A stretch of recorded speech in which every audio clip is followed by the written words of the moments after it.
Coba bayangkan, informasi berupa file, foto, alamat Anda, hingga teks yang Anda kirim melalui ponsel diibaratkan dengan kotak ini.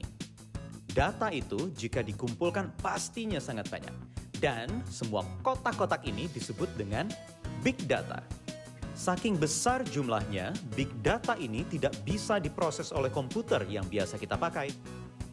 Jika semua data di dunia selama tahun 2010 dikemas ke dalam bentuk DVD, maka tumpukan DVD itu akan menjulang setinggi jarak bumi dan bulan dan kembali lagi ke bumi.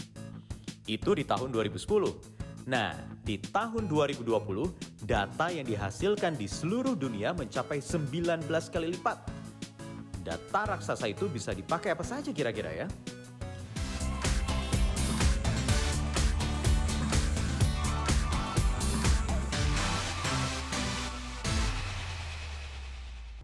Nah, ini salah satu pemanfaatan big data. Siapa di antara Anda yang sering pesan atau order makanan via online?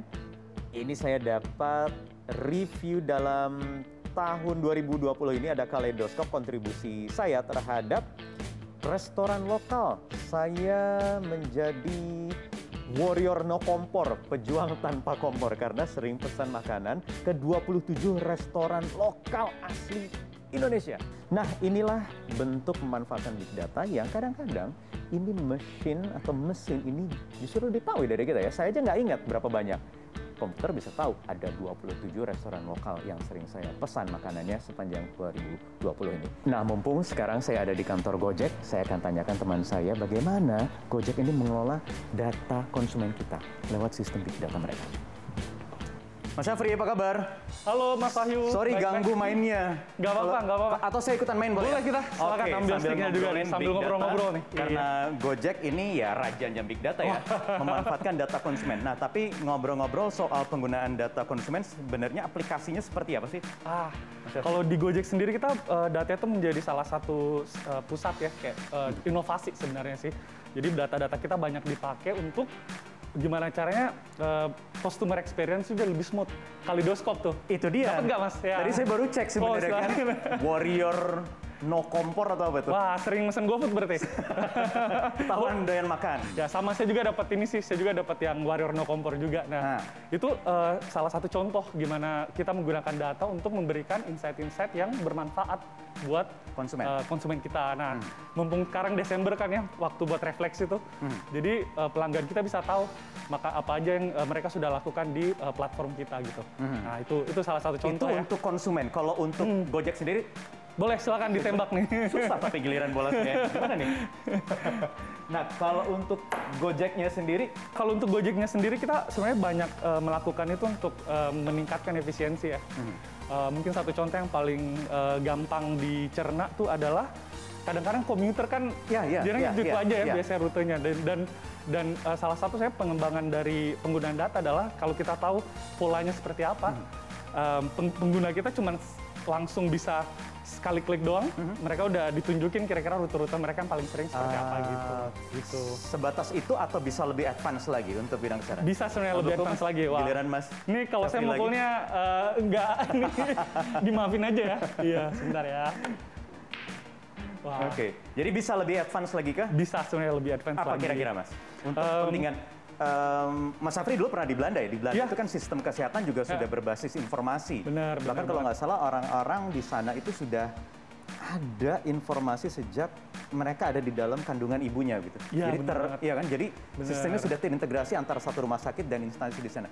Mungkin tidak itu bisa ikut partisipasi dari Gojek membantu pemerintah pada akhirnya karena pegang data banyak konsumen di sini. Masalah transportasi misalkan itu bisa banget gitu. Bisa juga ya. Dan kayaknya tuh berapa tahun lalu sudah sempat kejadian ya, kita ngasih pada waktu itu ada penutupan Jalan Sudirman kalau nggak salah buat mitra driver kita, dan kita dengan menggunakan data kita dengan presisi bisa memberitahu impact-nya secara ekonomi itu berapa jumlahnya secara persis gitu kan. Akhirnya dibuka lagi. Benar. Nah, itu salah satu gimana dengan menggunakan data kita jadi punya kayak semacam kekuatan super buat tahu nih kejadian kita nih. Ya. Data sangat powerful ya, bisa dimanfaatkan apa saja. Tapi ada juga Mas isu misalnya mana ya?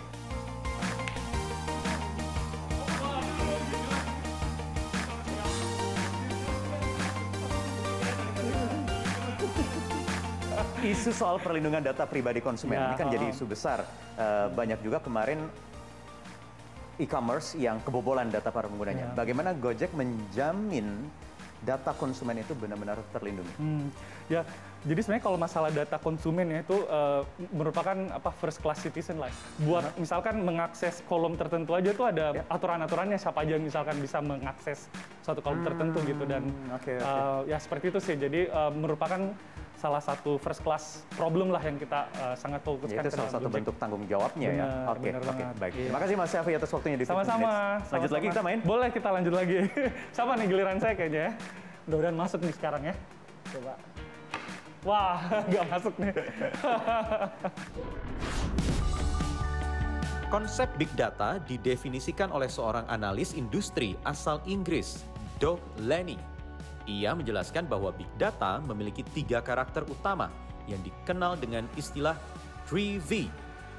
Volume besar, variasi beragam, dan velocity-based atau bisa diproses dengan cepat. Dalam perkembangan berikutnya, ada 2 sifat tambahan bagi Big Data. Veracity atau dapat dipercaya, serta valuable atau bernilai. Semua karakter itu digunakan untuk 4 hal. Untuk menghemat biaya, untuk menghemat waktu, kemudian untuk mengembangkan temuan baru, dan mengambil keputusan. Dan pengolahan Big Data harus menggunakan sebuah komputer khusus. Big Data atau data raksasa, ibarat bahan makanan yang untuk bisa dinikmati sebagai informasi, perlu alat masak khusus. Inilah alat masaknya, High Performance Computing atau HPC Mahameru milik LIPI. Saya di dalam ruang pemrosesan yang di sini ada 7 rak setinggi sekitar 180 cm yang isinya ada banyak sekali node pemrosesan. Sekarang saya mengajak Anda untuk menuju ke tempat ketika komputer ini diberi perintah untuk bekerja.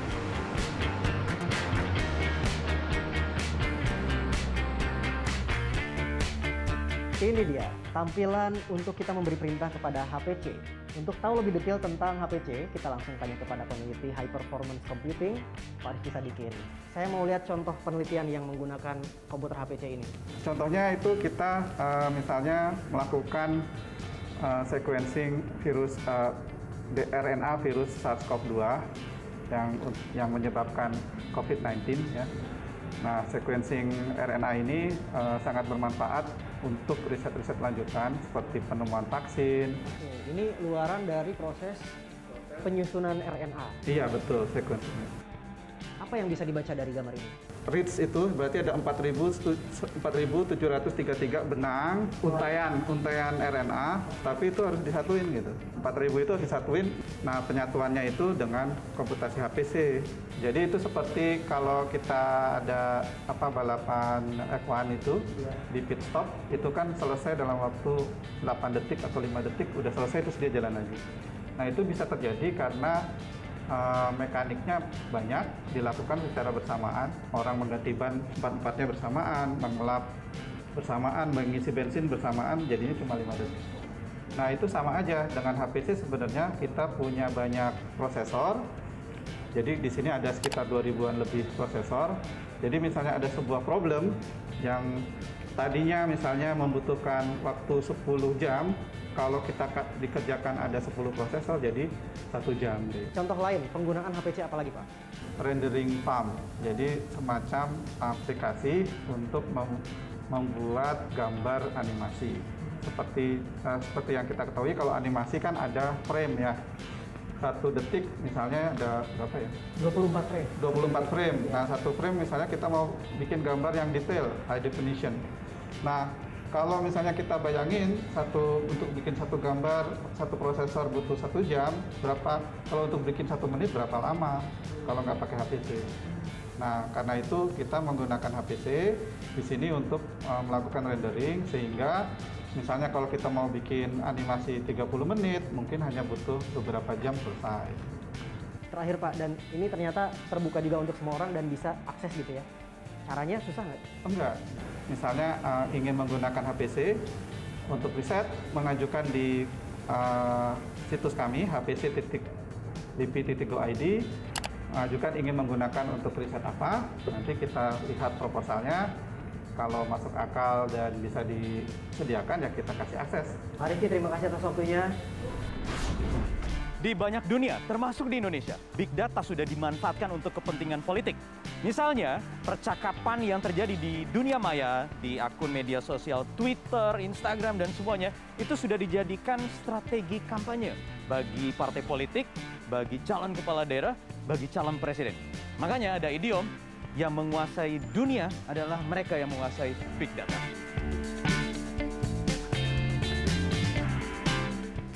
Di bidang kesehatan, big data juga perlu dimanfaatkan. Di negara-negara maju misalnya, data pribadi seseorang bahkan sebelum dilahirkan sudah tersimpan dan terintegrasi lewat sistem yang terpadu senasional negaranya. Nah, ini perlu dimanfaatkan agar agar layanan kesehatan di satu negara ini bisa memproteksi seseorang dari ancaman penyakit atau kesehatan tertentu. Di Indonesia sudah ada yang namanya Satu Data Indonesia. Saya akan ajak Anda ke sana. Pak Taufik, apa kabar Pak? Alhamdulillah. Jadi ini data center Satu Data Indonesia. Command Center memantau data-data apa saja Pak?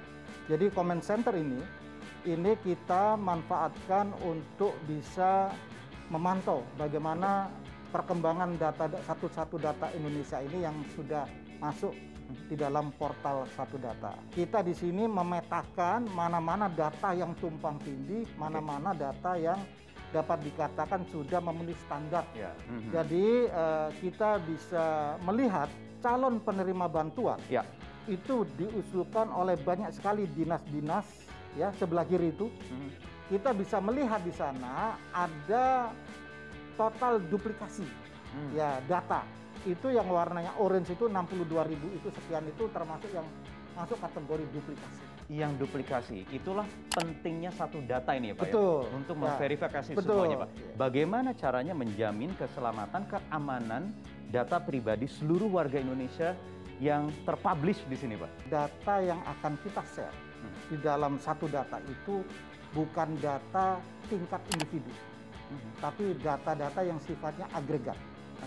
Karena data-data yang sifatnya individu itu akan melekat ke masing-masing kementerian lembaga di mana mereka yang mengumpulkan. Contohnya misalnya Dukcapil. Dukcapil itu Menjadi. data mengenai Dukcapil itu sudah dilindungi oleh peraturan dan perundangan. Jadi akan tetap melekat di Kementerian Dalam Negeri. Ya, Pak Taufik, kita tahu sekarang payung hukum untuk perlindungan data pribadi masih digodok oleh teman-teman di DPR dalam rancangan Undang-Undang Perlindungan Data Pribadi. Ya, jadi sambil menunggu itu jadi, oleh karena itu peran daripada pelaku-pelaku di dalam Satu Data Indonesia mulai dari produsen data, wali data ini menjadi hal yang sangat penting. Jadi tetap ada gatekeepernya ya Pak ya? Betul, betul. Pintu terakhirnya ada ya? Di wali data tadi. Di wali data tadi. Baik, terima kasih Pak Taufik Hanafi atas waktunya di 15 Minutes Metro TV. Bisa bagaimana sementara perkembangan pembahasan rancangan Undang-Undang Perlindungan Data Pribadi? Kita simak tayangan berikut ini. Tahun 2012, rancangan Undang-Undang Perlindungan Data Pribadi sebetulnya sudah mulai dicanangkan. Pada 2020, RUU PDP ini masuk ke dalam program legislasi nasional di DPR RI. Bulan Januari 2020, pemerintah kembali mengajukan RUU PDP untuk disahkan di DPR. Di dalamnya, penyalahguna data pribadi bisa didenda hingga 70 miliar rupiah dan sanksi sampai 7 tahun penjara. Di sisi lain, Chairman Asosiasi Big Data dan Artificial Intelligence Indonesia, Rudy Rusdia, tidak setuju dengan adanya sanksi penjara atau pidana karena ia khawatir adanya kriminalisasi. Aturan perlindungan data pribadi penting karena hingga tahun 2020 tercatat ada 175 juta pengguna internet di Indonesia dan pada dasarnya ketika ada di dunia maya, kita adalah data. Saking berharganya, data kini disebut-sebut sebagai sumber energi baru, minyak baru. Jadi siapapun yang menguasai energi itulah yang akan menguasai segalanya. Nah, saking pentingnya data itu tadi, inilah peran kita bersama-sama. Peran pribadi, peran swasta, peran negara untuk bisa ikut mengawasi dan melindungi atau memproteksi data pribadi warga negara. Saya Wahyu Wiwoho, kita berjumpa lagi di 15 Minutes pekan depan. Bye-bye. Metro TV, knowledge to elevate.